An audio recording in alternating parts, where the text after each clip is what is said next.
ফেনীতে ছাত্রদলের দু গ্রুপের সংঘর্ষে আহত শতাধিক, ককটেল বিস্ফোরণ।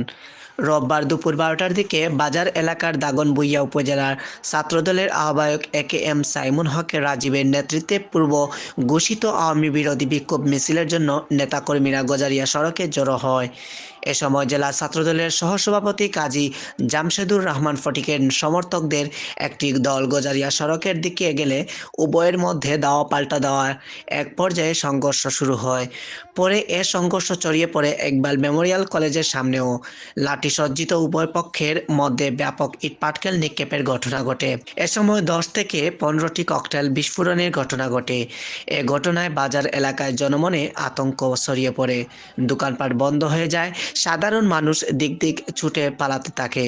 সংঘর্ষ চলাকালে ফেনী-নোয়াখালী আঞ্চলিক মহাসড়কে প্রায় 2 ঘন্টা যান চলাচল বন্ধ থাকে। এক পর্যায়ে রাজীব গ্রুপের সমর্থক উপজেলা ছাত্রদলের যুগ্ম আহ্বায়ক জাবেদের বাড়িতে হামলা করা হয়। পরে সেনাবাহিনী, পুলিশ ও গোয়েন্দা পুলিশ এসে পরিস্থিতি নিয়ন্ত্রণে নেয়। Habibur Rahman, desk report, Surma TV 24।